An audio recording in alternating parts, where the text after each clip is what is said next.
Hi, this is Peyton Manning, and you're watching Doing Indy.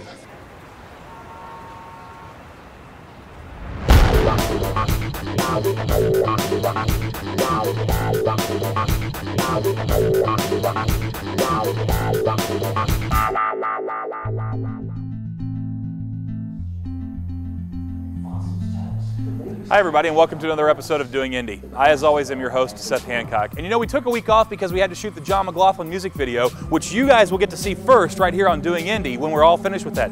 But you know, we had to come back to the Children's Museum because you have to at least come back here once a season. I mean, we've done the Indianapolis Museum of Art, we've done the zoo, we're going to be doing Conner Prairie, but you have to come back to the Children's Museum of Indianapolis because there's always so much going on, there's always so much to see and do, and we're going to check it out today on this episode of Doing Indy.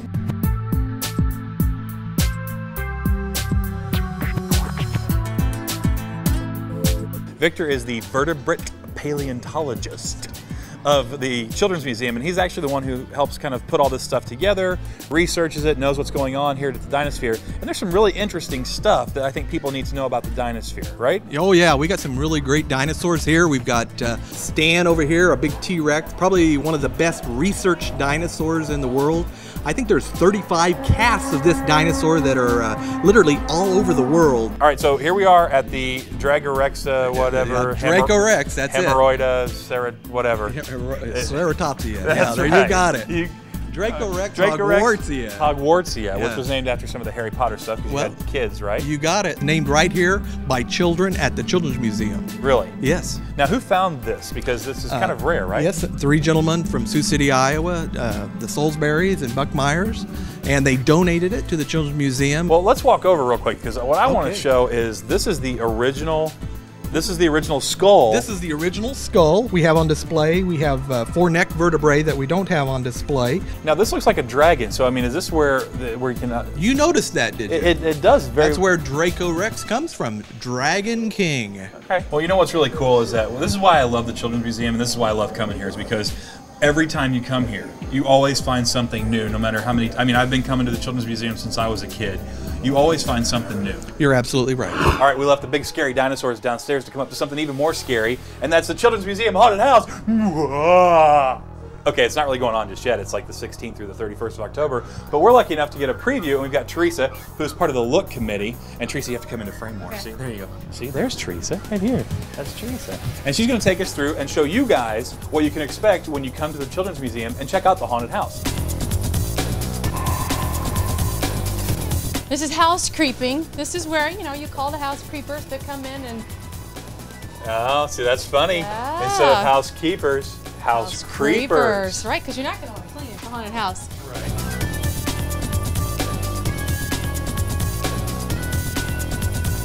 Where are the adult haunted houses? Because I heard that this is not only going to be for kids, but it is also going to be for adults too. That's right. We have friendly and frightening hours. So friendly hours, we have some special activities for the kids that are maybe a little bit younger. Frightening hours, we do aim to scare.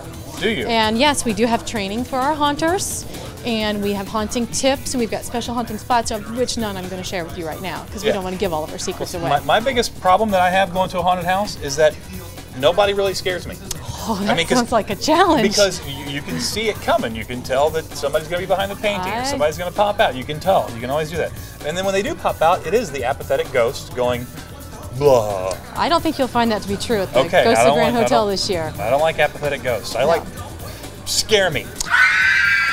The Children's Museum, the haunted house, takes place from October 16th through the 31st. Correct. It's for kids, it's for adults. Absolutely. You even claim that you could possibly scare me. I'm sure we can. I doubt it, and that's a challenge, so I will have to come back. But you guys should come back and check it out and see all the stuff that's going on here at the Children's Museum. See, I told you, we have to come back once a season and see all the really cool stuff because it always changes here. We gotta go see some other stuff. Can we do that again? No, we're just gonna go see other stuff. Okay, we'll keep that. So last time we were here, we came up to Science Works, which is one of my favorite places in all of the Children's Museum. I mean, it's interactive. You have a great time. All the kids can do a bunch of stuff. But this is brand new. This is Health House, which is one of those things that actually teaches you and your family how to eat healthy. And if you'll notice, a very svelte Seth. I'm all into health right now, so we got to go inside and check that out.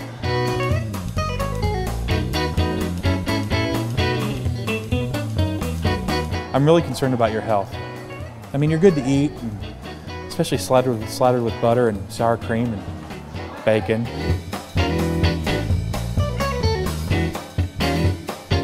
And then more butter and sour cream and more bacon and cheese.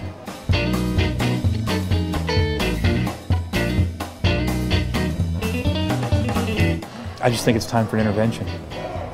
I don't think you're going to make it. I'm your friend.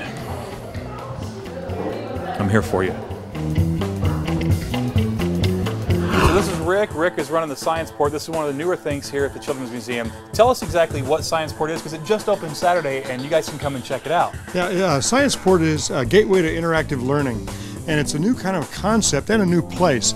We want you to start it at home or at the museum, go home, work on it some more, come back and work with other people that are doing the same project. So it's a blended approach. We want face-to-face and online. So it's got some cool things to it. In fact, the first thing is called Biotech Cool Green Tool.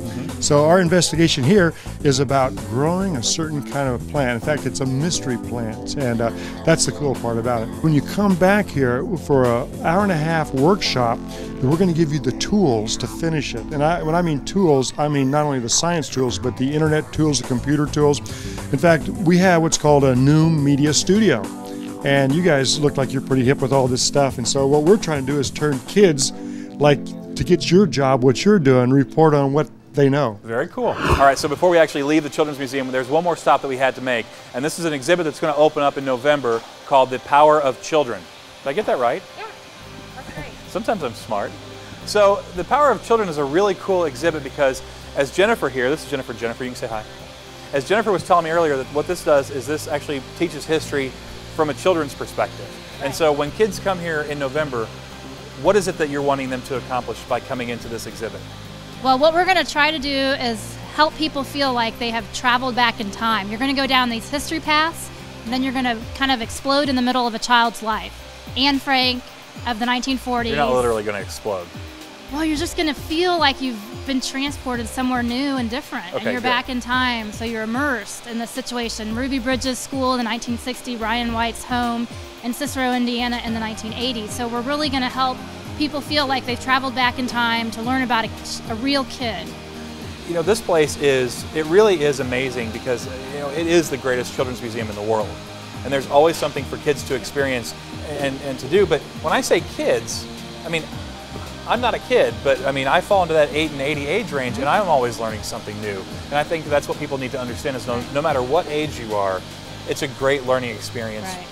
And we want people like you to come, to tell you the truth. Everybody does. I'm kind of in demand like that. I really am.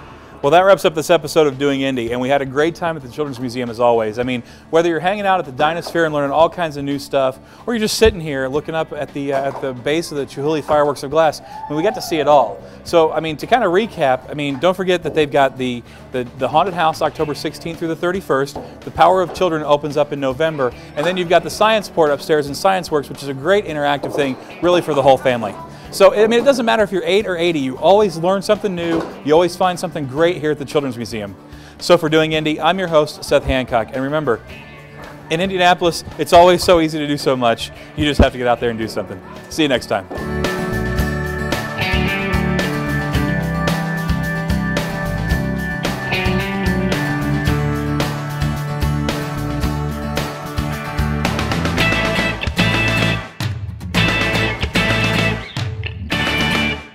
Rah, I'm scary. Get ya.